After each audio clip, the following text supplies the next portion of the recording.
Good evening, everybody. War Eagle. We are back. The War Report. Before we get into this, we got to make sure you guys know the formalities. Click like and subscribe on the YouTube. If you are there, make sure you are liking and subscribing all of these videos. We are the War Report on Twitter and Instagram. I promise you, we're going to get better about putting some content out on those two social media channels. But we do have things going on right now on TikTok. TW Report is the TikTok if you want to follow us there.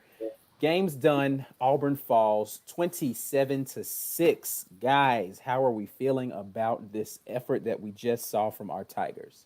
Anybody want to start? I don't care who starts. We already talked about a lot of this at halftime, but a lot of the same stuff we saw at the half. So let me say this before I get too far. The defense actually did play better in the second half. They played better. Georgia scored 6 points in the second half? Three points in the second half. So only gave up 3 points in the second half of the game. So bend but don't break type of typical Auburn defense. The offense did not come to play at all. At all. Like there was literally nothing that resembled football on the offensive side of the ball. I have no idea what the strategy was coming into this game, what the play call. Anyway, I'm gonna let you guys talk because I could sit here and talk ad nauseum about how upset I am at the effort that I saw from our guys today. Just a lot of poor effort. So, all right, who wants to start? I just want to note that even with better than average defensive play tonight, we likely still lose this game. Agree. When you score 6 points, you're not going to beat many people. They had their shots. Georgia, hats off to Georgia. I don't think we say that enough. Georgia played a great game. They came in with a great game plan. They executed. Their D-line beat our O-line. They seem to have a good plan for forcing Nix out of the pocket, or at least baiting out of the pocket. He took the bait. And offensively, we just couldn't get anything going other than Tank, right? Tank was the guy just bailing him out. Yeah, they could not get the ball to Seth Williams consistently. Anthony Schwartz was pretty much a no factor. Let's say Bo Nix, more like no Nix. Yeah. Yeah, listen, this was what we saw last year from Bo on the road. And this wasn't going to be an easy game, but in comparison, if you compare, his play to Georgia's quarterback didn't have an amazing day. Well, he didn't have to. So this is what I mean about there's two things that help a quarterback who is traditionally not stellar, right? Either you have to have a good run game that they can lean on, or you have to help them out with really well-designed play calls. We had neither of those things tonight. Neither of those things happened. It was continuously. This looked like last year where everything was a long developing route down the field. He had to wait for guys to get open, or he was throwing into narrow windows. And the issue that I have, and this is an issue that we raised last week, is that we knew he was going to have to make big throws in big moments, and he missed every single one of them. Yeah. Nope, take that back. The one that was dropped by Seth Williams. Shedrick Jackson dropped a surefire first down. He hit that throw when he was forced out of the pocket. He threw a decent back shoulder throw to Seth Williams that he dropped for a touchdown. And I think there was maybe one other play where it was a decent throw, and it actually wasn't a great throw. It was a really great catch by Seth Williams on the back shoulder throw. On the back shoulder where he caught it with one hand, yeah. It was thrown way too far inside, but it was still a decent play on behalf of both of those guys. Outside of those three throws, the rest of the game, every throw from him was either desperation or really poorly thrown, and somebody saved him. I don't know what to say about that. Former walk-on QB, 5'11", 109, didn't have any trouble picking us apart when he had to. Right. So here's the thing about that. He didn't pick us apart. We had no pass rush. So if he has all day to sit back there and diagnose, then yeah. I don't want to get caught up in semantics on that comment. I just think that he made the throws that he needed. He made more throws than QB. Yeah. He didn't. Again, they didn't rely on him. They had so many other things working in their favor. They didn't have to rely on him to win. Correct. Like the thing is, if guys are running wide open, that's not the same thing. Yeah, no, but underrated throws, right? Like he had a 3rd and 5 where he dropped back and he put the ball on the receiver, and they even mentioned it during the broadcast. That play will go unmentioned, right? But he made a throw where the receiver was tightly covered and put the ball where he had to for a first down, and it kept the drive going. And part of the reason why our defense didn't look as bad in the second half was because Georgia didn't have to do much. Oh yeah, they called the dogs. They were definitely not trying to do. Offensively in the second half because our offense was no threat. Right. Our offense they were playing keep away. Yeah, so they just needed to move the chains, and then every time we forced them into a 3rd and 8, their quarterback Bennett would step up and make a throw. The play that disgusted me in the second half was the 3rd and 20 something where they all in the fourth quarter they threw a tunnel screen and they got the first. I was just like, this is really bad defense, and I am just not used to saying that on for our defense the last couple of years. Yeah, I think that you see those sort of plays. I mean, we do that to teams from time to time. Like, at that point in the game, if I'm not letting 1 or 2 times, man. I get that you want to put this on the shoulders of we played bad at every level of this game. Yeah. I'm not. And I think he agrees with that. My thing is, we got beat up front on both sides of the ball, and it just snowballed, and it affected every other position group that we had. Right. I mean, we couldn't really. I mean, shout out to our running. So a few things that frustrated me about the night. This is just Gus Malzahn's offense. It doesn't matter who has the clipboard. It doesn't matter. What also disappointed me is I didn't see no one other than Tank Bixby. I don't care if DJ Williams was out there late in the second half. Where are our running backs that we've been touting all fall? Why did I only see Tank Bixby in there for much of the game? Mark Anthony Richards was hurt all last season. He hasn't. Where is he now? Where is he now? Apparently hurt, but yeah, I don't know why. And this is something we talked about last time too. Tank is clearly he looks like he's going to be that guy, and he's got all the tools. He's got great hands. He's got great feet. He's got good awareness. He's picking up blitzes. Like he didn't. If anybody gets a good grade from me in this game, and we'll get to grades in just a minute, Tank is the only one. There's nobody else who's going to get a good grade from me in this game at all. But let's get straight into it. Let's start on the non-existent special teams plays that we had here. Does anybody want to give a grade to special teams? We had a ton of punts. I mean, it wasn't a factor. We had a couple of field goals. Yeah. I mean, outside of smoke getting tossed, that was the only time special teams played a factor in the game. B. Yeah, I'd give them a B+ on special teams. I don't think they did anything especially bad. Didn't do anything especially good. We didn't force anything really in the special teams play. So I'll give them a B+ in the special teams. All right. Let's get to the defensive side of the ball. Let's start with the defensive line. What grades are we giving our defensive line? Somebody asked, where is Joyner? I have no idea. Harold Joyner has not seen the field. I don't know what's going on with. I'm surprised he's still at Auburn. Yeah. So, defensive line. What are we giving the defensive line today? Caesar, you go first. No, you go first. I'll go first. C-. I'm gonna give him a C. Actually, D+. No, I was about to say that's kind of high. D+. They were really bad. You saw Truesdale flash a little bit in the second half.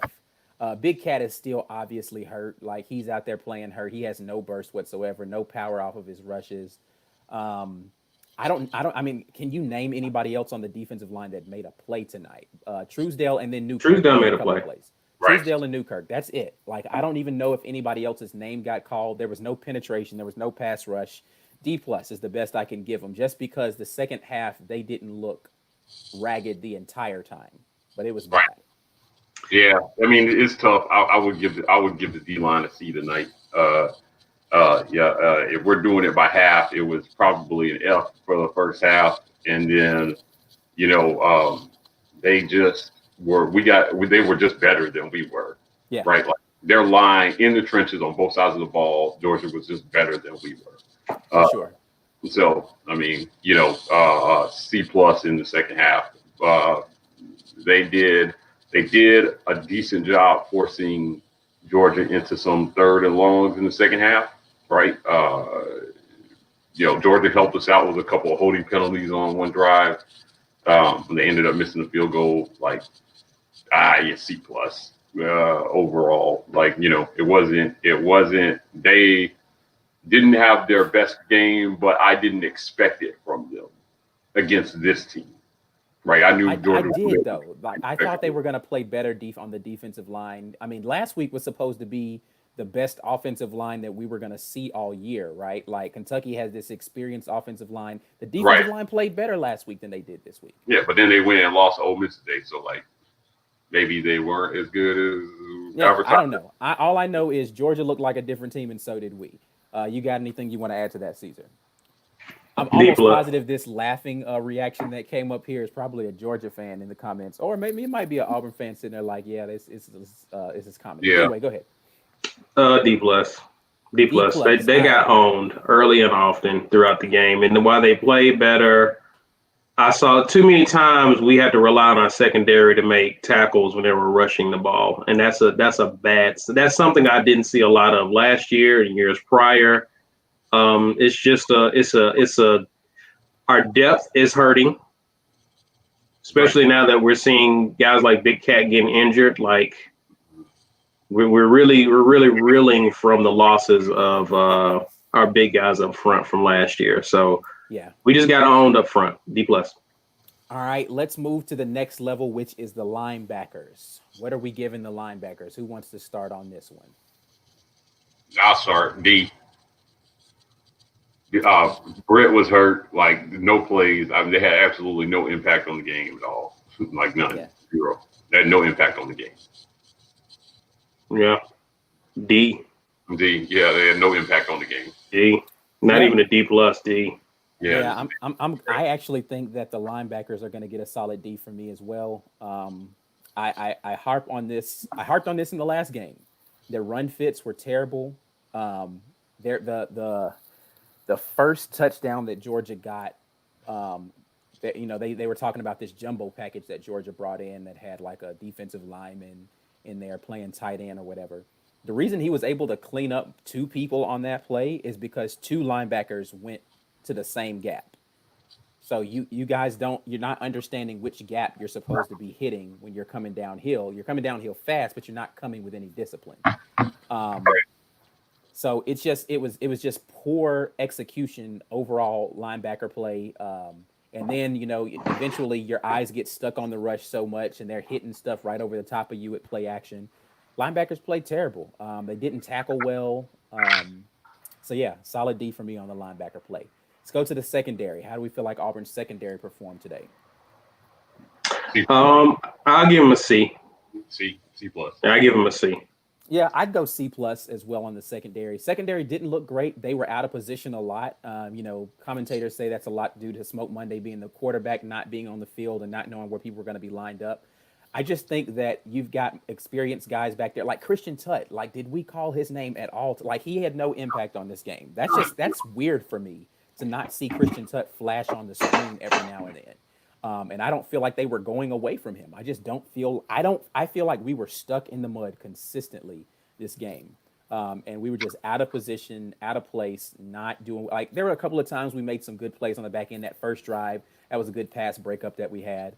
But Smoke Monday being gone, Simpson, who looked like he was going to be a promising player, not being out there, was definitely hurt. I think that what's the kid's name that came in replacement for Smoke? Peters. Peters played okay. He's a natural corner. He's not really a guy that plays safety a lot. He's a natural corner. I think he did okay. He's one of those guys that's just like a step too slow. He doesn't diagnose the play before it's happening. He sees it as it's happening. And so he's there to stop it from being a huge play, but he's not there to break it up or make it, make the play on the ball. He's not that ball hawk type of guy. So he didn't play poorly, but C plus, I think, is what I would give that. Somebody said we had to send a nickel linebacker, which we were in nickel and dime a lot. after Britt started getting hurt, we were in dime a lot. We were in a nickel package a lot with after Smoke Monday was out. Like we play. So that's one thing that I will have to say about the defense overall. It did change how we play defense, not having the same personnel out there like we normally would. Because Smoke Monday is a safety who you can put in the box and he can come up and be a run stopper. But he's also a guy in the back end who does a good job of just patrolling and making it real uncomfortable for quarterbacks to throw the deep ball. Right. And so they just had to play differently on defense with guys playing in positions they weren't accustomed to. But that's definitely not an excuse for the D line getting abused over and over again. Somebody said at least we didn't see the sugar huddle, which, yeah, whatever for that. I don't ever want to see another sugar huddle again because it's whatever. All right. So that's the defense. Let's talk about the offensive side of the ball. Let's start in the trenches again. Offensive line. What are you feeling like? Yeah. Awful. Terrible. I mean, it was a straight F. Is there something below an F? Like I mean, yeah, it was an F. Like they. So I'm not gonna give them an F because they did play terribly. But I think again, I'm going to go at Bo Nix a lot harder this game because I don't think he helped our offensive line at all by his inability to stay in the pocket even when he had opportunities to. He made it worse for us. And so I will give them a D. I'm not going to give them an F. They didn't play good. It wasn't good at all. But I'm going to give them a D. Caesar, what you got? Anthony Gregg says F minus. That's fine. I'm gonna give him. I'm gonna give him a D minus. D minus. Yeah. Mississippi State's gonna kill us. I'm convinced this is Gus's last year. We actually talked about that a little bit in our chat before we got on as to whether or not Gus Malzahn makes it through this season, especially if we lose to LSU and Bama. Do we know who our backup QB is? It's the transfer kid, right? Who's the backup? Loy, I think. Yeah. But like B said, he's only coming in there to hand the ball off. Yeah. So I question if they've even been working with him for real. Right. Listen, if Mississippi State is going to kill us, we're probably the worst team in the West this year. Oh, easily. Yeah. I mean, Texas. Us and Texas A&M are probably neck and neck for the worst team. Like I did not like anything I saw from Texas A&M today. I did not like anything I saw from Auburn today. So yeah, if Mississippi State beats us and they just lost to Arkansas, then that bodes really poorly for us. We're the worst team in the West. Yeah. Texas A&M is better than us at this point. Like they have a better quarterback. Ooh, that's saying a lot. Ooh, that's a rough statement because and that's saying a lot. No, so I don't know that I disagree with Mon threw a touchdown against Bama today. Just keep that in mind. He's definitely a more experienced quarterback, and he puts it in the position for his receivers to make plays more often than Bo Nix does. So I actually don't disagree with that. Their defense was flying around the ball, right, like early in that game and kind of creating some opportunities. They just didn't have their quarterback just wasn't going to take advantage of any of they forced way more 3-and-outs than we did. Like, I mean, I think they were overmatched and outcoached versus Bama, but I don't think that they didn't lose the game, right? Like they were just not the better team on the field. Sure. That's the same thing for us today. We were definitely not the better. Like it was clear Georgia was the better football team today in every phase of the game. Anyway. But it's a bit worse for us because to Mike's point, you can game plan, but at the end of the day, you got to execute, and that's where they got beat against Bama. Bama just executed, better athletes. They just beat them. We just didn't look prepared. We just didn't look like we had much of a plan at all. Yeah, offensively, we didn't look prepared at all. Like it's worse for us. Yeah, that's why I give the offensive line an F because like we didn't look prepared for what they were going to do. We didn't look prepared for any of the blitzing. From literally the first snap, they looked ill prepared. Georgia comes out on the first drive, and they do that late shift thing with their defense, and it forced us to do 2 false starts, one of them being a snap infraction. Like, I just don't understand why we were so ill prepared for this game. Like, they looked like they had not practiced. They were still like, oh, we beat Kentucky, we're gonna be awesome, and they didn't look like they practiced at all. They just came out there and decided to play ball with no. When he talked about backyard football and Bo Nix looks like he's in the back. That was all game. All game, they just looked like they were in the backyard playing Right. ball. That's his whole career. That's been his whole career at Auburn. Yep. Yeah. So They look like they look like they only watched the first half of the Georgia tape from last week. It was like, we got this. Yep. Yep. They came in way too confident, thinking Georgia was down and did not play ball. But all right, so let's move on to wide receiver play. How do we feel like the wide receivers played this game? I don't. They didn't really have much of a chance. So I'm gonna go ahead and I'm just gonna give them a C plus. I don't think anything really was great in this game. At the end of the day, there was a drop by Seth Williams that could have been a touchdown. And then there was the Shedrick Jackson drop that was clearly a drop. It hit him in the hands. He should have caught it, but we ended up getting the first down drive anyway. So like it was not really a factor in whether we kept anything going or not. I just think C plus. They weren't the way the O-line played, the way the offense has played as a whole. The wide receivers weren't really given a chance to have an impact on this game, right? I agree. And that's the exact score I was going to give, all for the same reasons. Like the opportunities that they did have, they blew them.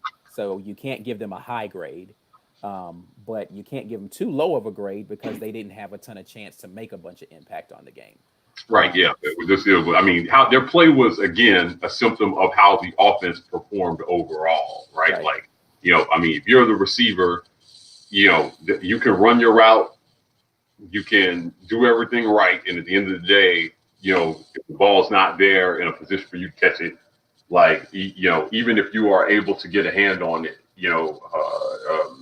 then they ran a wheel route with the big tight end, and he was open. Yeah, he overthrew him. Yeah, but he overthrew him, and like he threw it like it was Seth Williams out there. I know, man, that's a 300-pound tight end. Like you got to hit him. Right, put it on him. You don't. He doesn't know how to drop the pass right in there at all. Yeah. So here's the thing: he does know how. Like he was trying to throw that with touch, like he was throwing it to a guy with speed. As opposed, just put it on him. He's wide open. You don't have to make the pretty throw. You just have to make the completion right there. Yeah. You have to hit him right where he's at, because that big guy is not going to be able to slow up and adjust back to the ball. Right, like you can't stop off. Not gonna be able to like lay out. So like I don't know. Like I mean, I just felt like it is what it is. Schwartz will go down as one of the most explosive, underutilized wideouts. Like, listen, I agree with that, Anthony, 100%. And one of my favorite receivers to talk about that we wasted, ended up transferring out, was Nate Craig Myers. He was one of the best wide receiver talents to come through Auburn that you like. It feels weird to say that because we underutilized him so badly, right? Like, I mean, he was a talent, and we've had other talents. And I've been saying for a long time, if you're a big-time wide receiver, look, we got burned by Pickens, who was an Auburn commitment up until signing day. He flipped to Georgia and caught a touchdown pass on his day, right? Like, if you're a big-time receiver, I don't know why you come to Auburn, because this offense is not really going to get the ball to anybody but maybe one guy consistently. Gus needs to go and take Cody Burns with him. Like, listen, Cody is a class guy. Like, he's a good guy. Oh, good guy, man. But like as a wide receiver coach, I mean, we have done absolutely nothing at wide receiver with him as coach. Yeah. So anybody know what Trooper Taylor's doing these days? Right. Yeah. I mean, listen, those were the blockingest wide receivers we've ever had when Trooper was coaching. Like, they were good. They made catches when they had to, right? And they blocked on the edge, solid. Right? They clearly, there was a focus point, in practice. So, receivers today, again, I'm not upset. We have talent. I mean, did Eli Stove's number even get called today? Not. I don't even think he had a target. Right. Yeah. Like, I mean, and he again, it was the old Gus offense. Right. Like, he didn't target Eli much in that offense, except if he's throwing a screen or reverse. Yeah. I mean, he is a senior, reliable guy that consistently catches the ball, and he was not even a factor. How we tried to force the ball to Schwartz, I didn't like, again, that quick They out came out in thing. the second half trying to force the ball to Seth. Like it was just like Yeah, it was like, almost as if they went into the locker room and Seth was like, "Man, just throw me the ball, bro. Just get me the ball." And he was like, "All right, cool." And the first three throws that he had were all to Seth, and a couple of them didn't look good. It was just right. I'm surprised he didn't throw a pick. Like, and he ended up throwing one when Seth was out. But I was like, a pick's about to happen because he's focusing too much on trying to get the ball to Seth instead of taking what the defense is giving him. Yeah. I mean, yeah. We'll get to the quarterback play though. I agree with this. I think Cody should have been gone for a long time. Yeah, or move him to recruiting coordinator or something like some non-on-field management position, right? Yeah, like because he's the co-offensive coordinator or some crap. Hugh like Freeze that. the answer. Ha! No, absolutely Yeah, not. Move on. No. Yeah, that's what we were just talking about. Where's Eli? Yeah, we're talking about Eli. Yeah, we have no idea where Stowe was at. All right, let's move on to the running back position because there's only DJ Williams got a couple of plays in there, but it was pretty much the Tank Bigsby show. What are we giving Tank as a grade? I'm giving Tank a B+ for tonight. I am too, because Yeah, he's the only guy who I felt like was out there competing the entire game. He did everything he could to get us some points on the board. He made a couple of plays that were freshman plays. He had a dancing a little bit too much when he ran out of bounds a yard before the right. Instead of putting his head down and getting the first, like he did that. There was another play where he was doing a little too much dancing. Should have just got upfield and got a couple yards. But you expect that of your freshman running back. A freshman running back. I'm not mad at those plays because that didn't cost us the game. Right. Tank Bigsby did everything he could to possibly get us on the board. It just didn't work out because the play calling. So answer me this. So we're down, of course, coming out of the half. Why did we how many actual run plays with the running back did we call in the second half of this game? It wasn't a lot. Something like 3. I don't understand that. Like, if you're going to call run plays, why are you calling them for Bo Nix? Why? Explain that to me. Yeah, I like I said, it was just bad. It was I'll say this. I said this and I'll say it again, and I hope everybody hears me this time, right? Like the way that this offense is going to have to work is the short passing game is going to have to be our running game, right? And then once you loosen up the defense a little bit, you'll make some space for these backs and take some pressure off this O-line, right? And they can start to play ball. A lot of coaches like to do it the other way around. They like to pound the ball, and then it loosens. Everybody starts to scoot up, and then you hit them over the top. That's not how Georgia did. That's how Georgia did us today. That's exactly what they did. Yeah, it's not how it's going to work in this offense. Like we needed to get the ball out of Bo's hands upfield. Quickly. Right now, look what Tank did. Since we're talking about running backs right now, there was a play where he did what a receiver did. He saw his quarterback was in trouble, and he came back to the ball and gave him an easy throw. And Bo still almost blew it, but Tank bailed him out. And Damian Craig, I love Damian Craig too. He's an awesome guy. I love him too, but him and Gus kept bumping heads. Yeah, they was never going to get along. And so that is where I'm like. Georgia just has too much. They had too much talent, had too much speed over the field to run all this stuff at the line of scrimmage, right? All these passes to the line of scrimmage, you just set up failure. You have to push the ball up the field on a team like that, right? They did it to us, right? And they didn't have to do it a ton tonight because we weren't really effective at stopping the run. But they executed their offense the way I expected to see ours executed tonight, right? Their quarterback was not the hero of the game, but he just game managed it and then made a few really good throws here and there, a couple touchdown passes, and kept his team moving the chains forward so they could continue to lean on the run. That's it. That's all he did. That's all we needed from Bo Nix tonight to stay in this game. We didn't get that. For sure. We just needed a couple of plays in the times where they were available for him to make. So let's get to the quarterback. What are we giving Bo Nix as a grade tonight? Yeah. In unison. Yeah. I'm laying. What did he do that warrant anything higher? Yeah, I can't disagree. Bo Nix played a pretty awful game.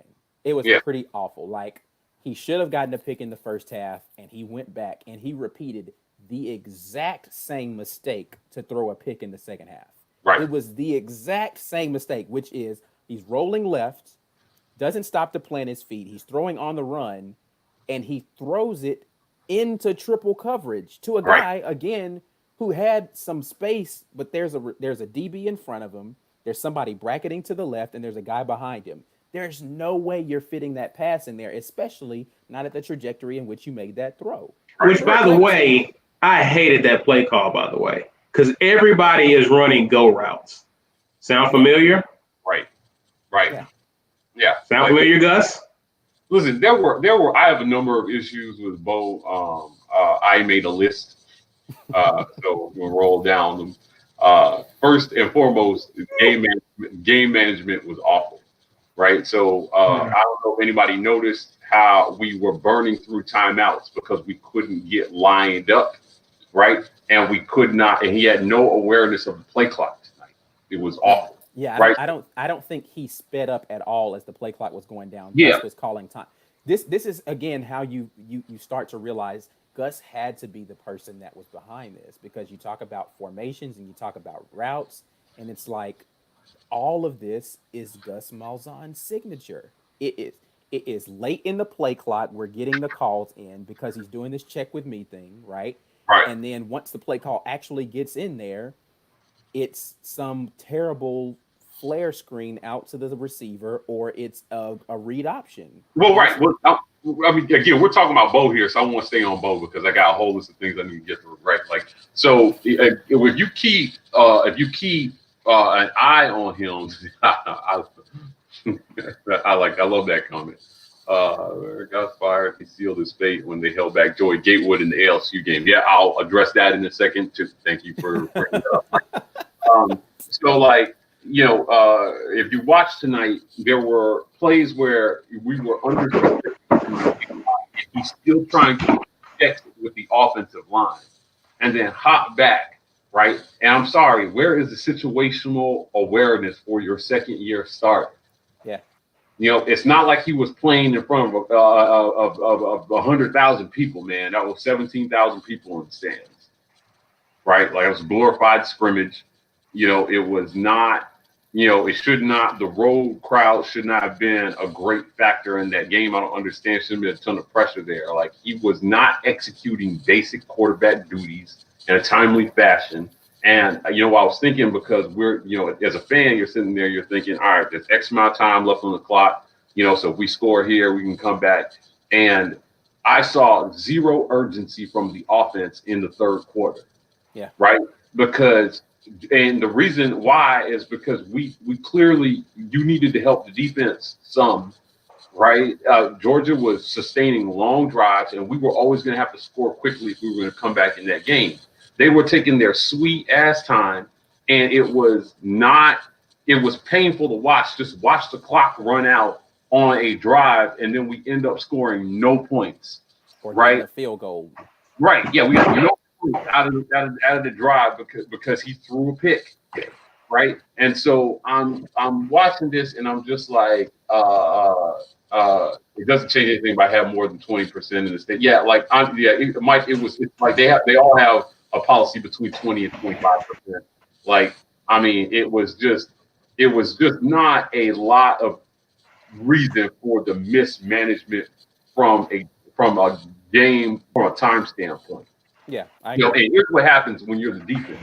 When you're running, your O-line's already getting beat. And when you're running the play clock down to that 1 second, listen, man, a veteran defense knows that. So now they're able to get off on their snaps faster. Now they got you beat because they know he's got to snap it in 2 seconds. Now I'm timing it, and I'm beating the guy in front of me that I've been beating all the game anyway. Right. You know, that's the problem with doing that consistently when your O-line is this weak, man. We needed to snap the ball early in the play clock, right? And then get the ball out of his hands quickly, man, to neutralize those guys and help this O-line a little bit. But even if we did that, I'm not confident that Bo would have been able to make the throws tonight because he played on the road. Listen, 21 for 40 for 177 yards and a pick. Abysmal. That's abysmal. Right? and no touchdowns. Like, I mean, he was, and really on that intentional grounding, I really thought it was a fumble. Yeah, it looked like it slipped out of his hand. Yeah, Which I yeah. mean, even if it were a fumble, like the guy, Georgia guy, landed out of bounds, whatever. Like the thing, he did that too much though. When he's trying to fall down and just flick the ball, like what it like. I don't. Anyway, next. What's next on your list? Poor clock management. Go Right. So next. 4 o'clock management, right? Like, classic Bo bailouts all night, right? Like, he, scrambled even when he made a play with his feet, he still threw the ball inaccurately on the move half night, right? And so, it was going to be a tough night for him against a good defense. So I'm not expecting perfection from him, but he missed all the throws that he had to make. Again, in the first half, you do a good job avoiding the defender, stepping up in the pocket, which is what he needed to do most of the night instead of rolling out to the right. He needed to sit in the pocket, do some shifts, square his shoulders, and then hit a receiver in stride on quick route. Now, I lay some of that at his feet, and I lay some at the play call feet, right? Chad Moore didn't really earn his paycheck this week, but again, to be TBD on how much of that is Gus meddling again. And, again, it just didn't seem like there was a plan to help out. No, first and foremost, your O-line, because that was my key to the game. Right. Their D-line versus our O-line, I think that held true, right? I think that was spot on. And know where your strengths and weaknesses are at on offense, and then play to your strengths, but also play away from your weaknesses. O-line is a weakness, right? Which is why we can't depend on the run game this year. We need a short passing game, and we need one that doesn't throw the ball laterally. Where are the slants? Right? Like, where are the quick hooks? I get that they weren't going to give up a lot because there was some talented athletes on the side of the ball. Hats off to Georgia. But, that was a big problem I had with Bo tonight, was even when he got out of trouble, he wasn't accurate, right? And the throwing of the ball across your body is textbook what they tell you not to do as a quarterback, right? Moving to your left, trying to throw back to your right is we saw that at least 4 times tonight, maybe. I just don't understand. And he threw an interception. They said it was his first one since LSU last year, which I think is an amazing stat for as much as he did that. Yeah. So I mean, I don't know if y'all got any thoughts on that, but I mean, his accuracy wasn't there tonight. He missed Schwartz on a wide open bomb. Yeah, he overthrew the fastest guy in college football. He did not have a good night. Since B is not here, I'm just going to pick up his slack for him. Gus needs to go, and I think the game that seals his fate will be Arkansas if we lose to them, because how Arkansas gets better after Chad Morris leaves, but he comes to Auburn and we're still the same slaw offense. Now, second thing is, don't know if you guys were aware of this stat, but in Gus Malzahn's tenure, his 7th year at Auburn, Auburn has yet to throw for a touchdown in Athens, Georgia. They have never thrown a passing touchdown in Athens, Georgia under this head coach. What are we waiting for? Get rid of the guy. Right. Yeah, I don't know. Like I said, it's not redeemable. There's nothing there's literally nothing you can take away from this game other than Tank Bigsby as a baller. Right. Yeah. All right. So what else is on your list? What else you got on your Bo Nix list of? Besides happy feet, inaccuracy, it just seemed like mentally he was not. The whole team, though, I feel like anybody on our squad came ready to play. He wasn't much of a leader tonight. I just found everything about his play and his attitude tonight very flat. He didn't look like he had command of the offense. Nope. He didn't look like he even had the confidence to do, when coaches, the better quarterbacks in our league do their own checks at the line, right? See the defense, change the play, get into something that will, based on what you're seeing, and it doesn't seem like they have that trust with Bo. right? You know, it's like go out there. He was making the wrong reads on some of the zone read plays on whether to hand it or keep it. Like, I mean, he was a whole ass mess tonight. You know, and you know, he made some decent throws, but most of the passes that he completed were not positive, right? Like a lot of the passes of the 21 completions he had, I would say probably half of them just they were meaningless throws on dump offs, right? Where we're just trying not to lose yards. Right. So I know he had like 3 or 4 of those Tank alone. So I would say, you know,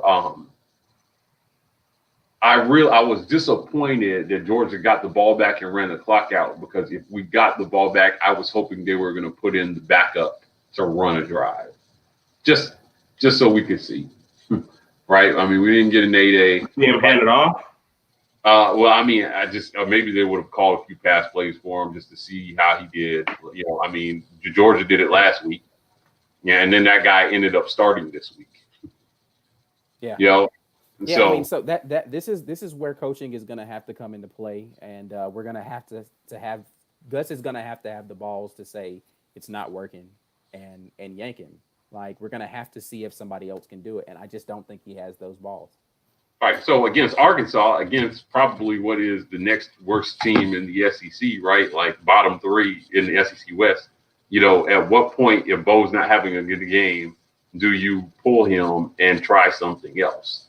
Like, when is enough? I guess what I'm asking, fellas, is when is enough with Bo Nix? Because I said it preseason, I said it before last week's broadcast, I said it for this week's broadcast. It really feels like Gus has tied his fate at Auburn to whether he can succeed with Bo Nix or not. But you know what? Yeah. But again, this is Gus he's stubborn when it comes to everything. Who has he pulled as a starter in his entire tenure? Like before Bo Nix? Oh, Sean White. Sean White got pulled because he got hurt, not because he was playing poorly. Sean White lost his job because he got hurt, and after he got hurt, Or Jeremy Johnson. No, he pulled Jeremy. He pulled Jeremy. Jeremy Johnson is the only person you can point to who he pulled, and he should have pulled him a long time before he did. Well, first of all, they ruined Jeremy Johnson. Let's say what it is. They ruined Jeremy, right? And they've been ruining quarterbacks for a long time. And we thought that Jeremy was the heir apparent. No, can't be good with no O-line. Agreed, Bobby. Like, you definitely can't be good without an O-line. And whose fault is that? Right. Like, I'm just saying there are ways to be a little bit more productive than we were when your O-line. Now, again, I can't say this enough because I feel like sometimes we're remiss in not giving the other team enough credit when we lose, right? Georgia played great again. They played a great game, and they had a good defense. Like, yeah, we're not. No one is saying that. Yeah, well, I don't think anybody in the comments is suggesting that. What we definitely are saying though is the opportunities were there, and that guy's got to make those plays, and he did make those plays. Well, they weren't going to be. My thing is the opportunities weren't going to be abundant tonight against a good team. You have to know you're going to have limited opportunities, right? And if you think back to our most recent big win, which would be the Iron Bowl, right? Offensively, I mean, without 2 touchdowns on defense, we lose that game. Right, offensively, Bo still made throws in that game where you were. They did, wow. He did. But what I'm saying is, against a good defense, the offensive performance alone wasn't enough to win that game. Yeah, that's my. Do you understand what I'm saying? Like, it wasn't enough. We needed a 100-yard pick six, and we needed some other luck to win that game. Right, we had 2 defensive scores. So when you're talking about it this year, what I'm saying, we cannot count on getting that from the defense this year. Right. And I just thought, in a clean game, I you know what? I don't know how you guys will rate this, but I put about 10 of the points that Georgia scored at the feet of the offense. We didn't play great defensively, right? But I put about 10 points that they scored, definitely, maybe more upon review, but at least 10 tonight at the feet of the offense. And, but without better offensive production, if you take those 10 points off the board, it's still 17-6, right? Like, I mean, the chances of us winning the way we played offensively were slim. And even if the defense went in and did what they did in the first half, I just don't think it would have been reasonable to think that we could have won that game unless the defense pitched the shutout. Yeah. Right? Against it's a rough. top 5 team. All right. Georgia What else is on your Bo Nix list? Yeah, I mean, beside overall just being not a good quarterback tonight on the road in the SEC, the question that I'll ask everybody who's watching and commenting, I think as fans, what we got to think about is we saw a whole year of this last year, right, where he had under 30% completion percentage on the road. With a bunch of picks and turnovers and a lot of losses, right? So now we're in year 2 of this. How much more of this do we need to see before we say the Bo's not the guy, right? Because if Gus is going to be here, right? There's only so many things we can change out, right? Y'all want to change out the coach, right? Mid-season, not sure that's the answer, because I think how they identify and develop talent has been why this team has not consistently competed. This school has not consistently competed for more championships. So you want to compete for more championships, you got to be able to just eat your ego and say, you know what, Bo, you had a year and 3-4 games to prove that you're the guy, right? And before we throw the season down the tubes, because you're not taking the next step, because there's no more. He's just a freshman. I was like, if you're gonna start him, I'm one of those guys that if you're gonna start him, he needs to be ready. I don't care if he's a freshman, because other freshmen are doing it at other schools, right? Yes, I'm saying. Now, mind you, they don't all play in the SEC West, but still, if you're gonna put him out there, then he needs to be, veteran type talent, have a better type mindset, and be able to go out there and execute for the most part. And it just looked like he took major steps back under pressure this year from game 1 to game 2. I think he moved backwards, and that was what I was afraid of. Like, when does the light turn on for Bo Nix? Other good quarterbacks in our league, like Joe Burrow, in his first year, he was mediocre to okay. And then he came out in a couple games into his second year. He was the best. He was clearly the best quarterback in college football. The light turned on. And I'm just wondering, I'm like, okay, so where does the light turn on from Bo? One thing that's notable about those quarterbacks is that you never really see them take regressive steps. They have games where they're not as good, but the bar is so much higher for their good. Right. That when they do have a not so great game, they're still well better than average. And I just haven't seen that from Bo. I haven't seen him be amazing, right? Like, it still seems like there's no game where I feel like Bo has played amazing. There's always games where he's played serviceable and he made some decent throws, but you still see the like last week. Yeah, last week he wasn't amazing. Yeah, he's a low ceiling. He's got a very low ceiling right now to me. Yeah, and I think the disappointing thing with Bo Nix is, like, you understand that he knows how to play the game of football and he has the physical tools to be able to play well. He's just not putting it together, snapping. And I mean, they mentioned that tonight about he's just inconsistent with his ability to throw the football. Like, It's just one play you'll see him make, like the Kobe Hudson play up the sideline where he throws it and drops it directly over the top. It's like you see him make that throw. You see him make the, amazing throw to Seth Williams that he dropped. That's a back shoulder throw. You see him make great throws, and then you see him consistently miss throws that he should be making. Agreed. And he's making poor decisions in other opportunities where it's like you shouldn't even have thrown that ball. Right. And it's like the problem is the 2 or 3 great throws is not enough of a sample size to say that he's a good quarterback. It's like, yeah, he flashes every now and then, but to be a starting quarterback in the best conference, in the best division in football, you can't be a 25% good play guy. Consistency. You need consistency. Yeah, right? and Yeah, he's consistently Especially if only your good for offense 25% is of the game. dependent. If you have an offense that's dependent upon him being consistent. Correct. right, right. Which is definitely what we have this year with a mediocre O line and not a great running game. Yeah.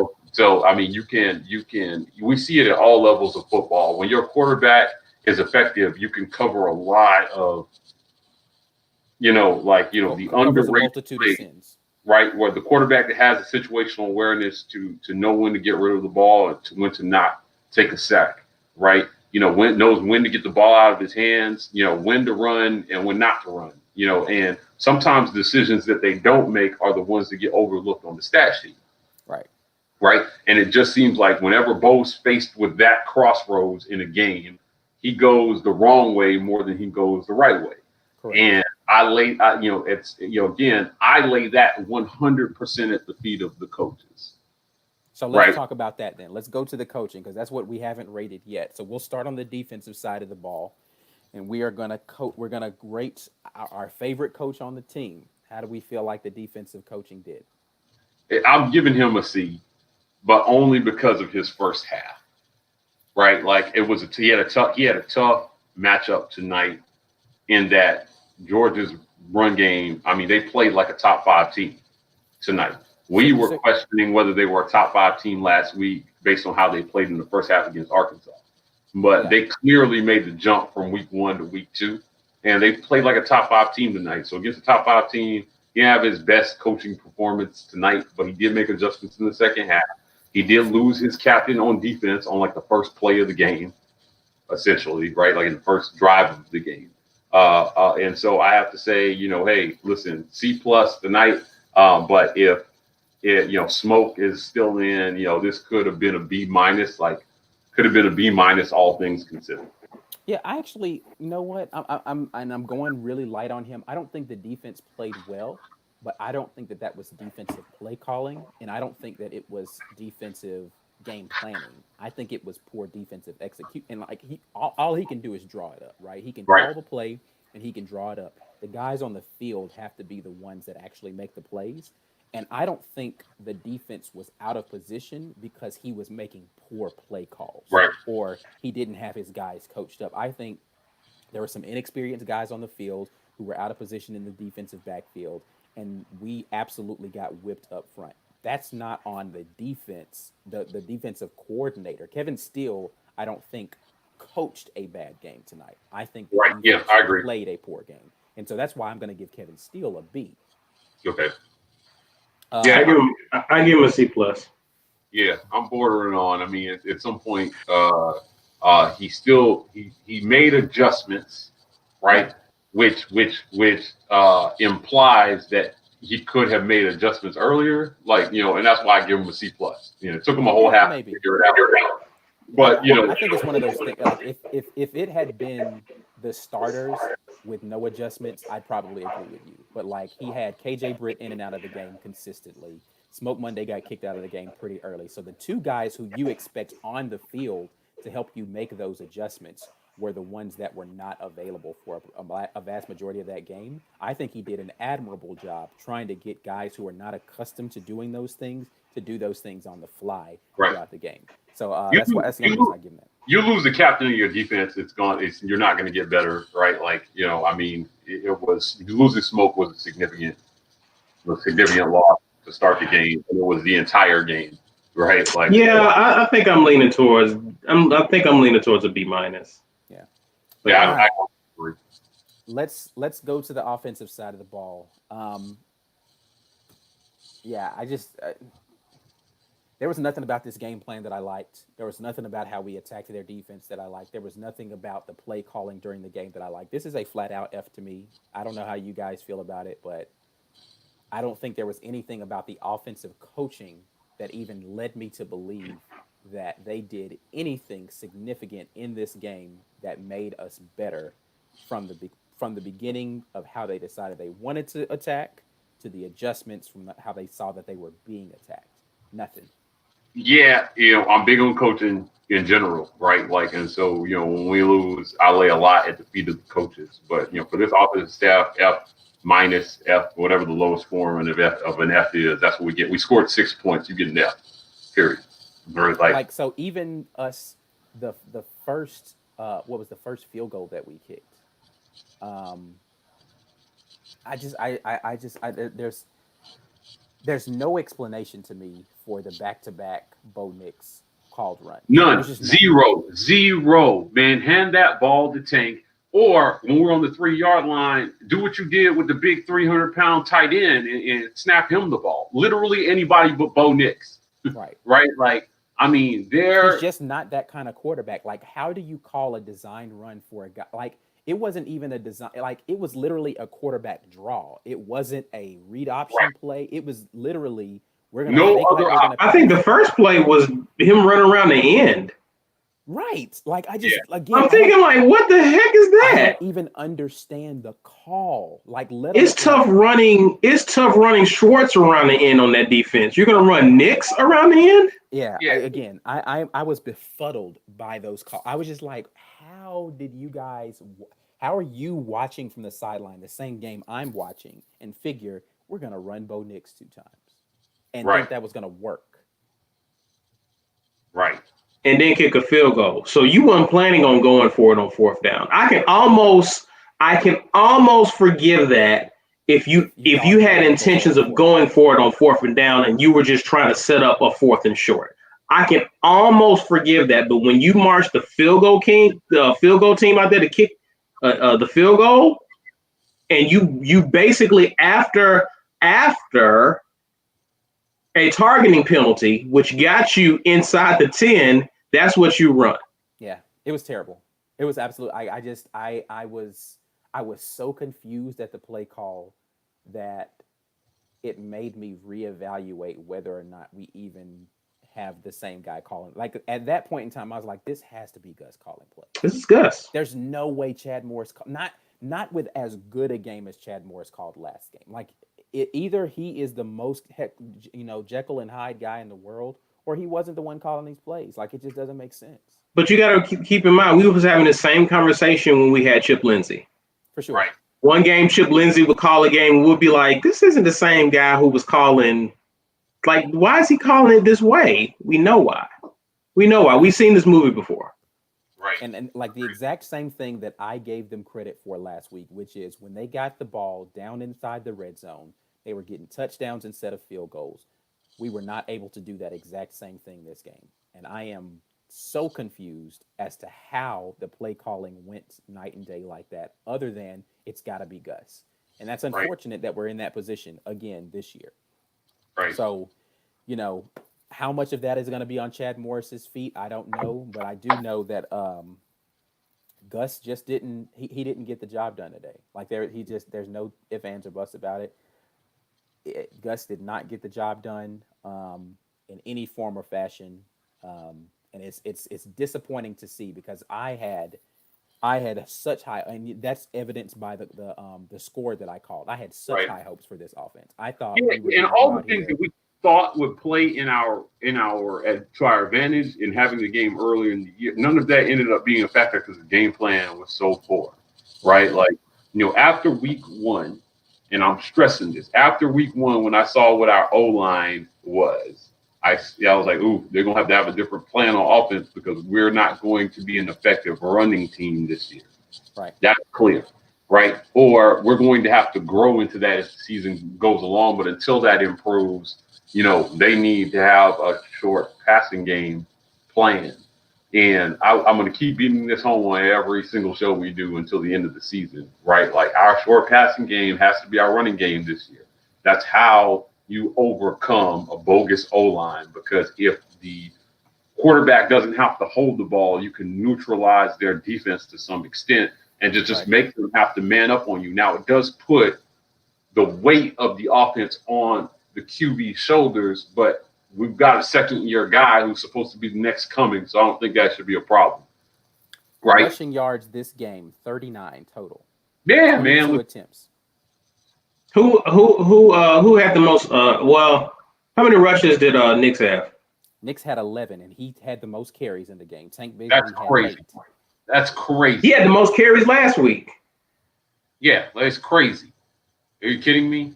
Yeah, like your quarterback, your average athlete quarterback is your leading rusher. That's crazy. I'm sorry. Especially Tank Bigsby after had how more you've recruited. yards. Tank Bigsby had more yards, but Nix had the most carries. And Harry, again, yeah, the stupid. problem with Yeah, that because is that he's a better runner. it's the issue that you have with that is not that he was running for his life and so he goes and picks up. It's how many of these were actually designed play For him calls to run the ball. that there's no reason for that when Tank Bigsby only gets 8 touches as a runner. That Right. is Now, silly. a few of those were on bowl because there was an option to hand it or keep it, and he And decided. he made a poor read. Right. Yes. And he ended up keeping it, so he gets the rush attempt. So there was like, that's like 3 or 4 of them that he did that. So like, I just think, from this team, they need to find their identity offensively. Leading receiver for the game. Take a wild guess. Seth Williams. Tank Bigsby with 68 yards on 7 catches. Oh, really? Okay, sorry. I thought that Seth caught a couple 20. Well, we only had one play longer than 20 yards today. Yeah, and Seth Williams had that play. He had a 20-yarder, but he The only one had he 3 made that catches. amazing catch. He only had 3 catches for 34 yards. Anthony Schwartz had 8 catches for 57 yards. Tank Bigsby 7 catches for 68 yards. Right. Yeah, I mean, we had no edge tonight on offense, man. It was flat. It was uninspired. It was almost like we weren't. It was not a top 7 matchup of 2 teams in the SEC, right? You would swear that this was, us going out like we laid that terrible egg against Ole Miss last year. We almost lost that game, and they looked flat the whole game. This is what that reminded me of. But you have to, how do you not get up for number one, the second biggest rivalry you have on the schedule early in the season, and it's a top 10 matchup? I don't understand how you do those things. All right. Anyway. We got our questions answered. He's the same Bo in the same scheme. I mean, in a different scheme, and he hasn't taken the next step. I don't think he's been coached to take the next step. And Gus is still meddling. Yeah. Our quarterbacks aren't developing. Our quarterbacks are not developing. Let's just call it what it is. We've seen it for 7, 8 years, right? The only good quarterbacks we get are JUCOs, right? They don't know what to do with a freshman Which QB. we have a JUCO not a JUCO, but we have a transfer quarterback here. So he probably knows the answer. Yeah, put him in. Let's see. And I think that's going to be the burning question for me next week is if we don't. Is Arkansas on the road or is it at home? That's a good question. But apparently that matters for both. Big time. That is going to be on the road. No, that's going to be a home game. Okay. In his second year, I'm ashamed to say that that's still a factor for whether he's going to play well or not. But clearly it is still a mitigating. He'll probably throw for like 300 yards next year. No, he's going to let Chad have the offense back, and then it'll start looking competent and having some sort of a game plan. He's going to give it back to Chad. Chad's going to ball out. And then when we get against an LSU, he's going to pull the reins back and want to be in control again. Yeah. Look what happened to LSU this week, right? Like they started a little slow in their game today and then picked up against an inferior opponent, right? Albeit, but they look like they're finding their stride in the way of replacing Joe Burrow. They still played, decent against Mississippi State. Now we don't know how bad that loss was because they went out and lost to Ole Miss. But there is no reason with all the talent that we have that we should be falling out of the top 10. And I could have stomached the loss in a game where we looked competitive today versus a top 5 team, right? I really could have against the other side of the conference, and you still have a chance to come back and see that same team again at the end of the year in the SEC championship, right? So, Gus is going to get lucky, right? And watch. Gus is going to get lucky, and the Rona is going to cancel the rest of the season, so we're never going to see let's be real. Something like that happen where he's going to get off the hook for 2020. And I'm going to have to deal with this another year. I'm not on the Gus. I've been off the Gus bus for a while, fellas. I just don't think that he has what it takes to keep us in the conversation consistently for championships. Yeah, You I know, mean, I don't think you're going to get any disagreement from anybody here. I think Anybody in he the I comments. think he would thrive where we found him, Arkansas State. yep, Yep, he'd down be back, great there. He on would back. thrive there because he's not having to face Georgia every year. All right, fellas. Well, let's get out of here. We got another week ahead of us. We got Arkansas next week at home. Hopefully, we can get a bounce back against them. If you're watching us right now, make sure you are checking us out on YouTube and liking and subscribing over there. Let's try to get those follows up over there. Twitter and Instagram, we are The War Report. We are also TW Report on TikTok. Make sure you're hitting us up over there. We'll be back at you next week, Tuesday or Wednesday. We'll decide, but you'll see a notification about the live. But until then, man, we're out, and it's still War.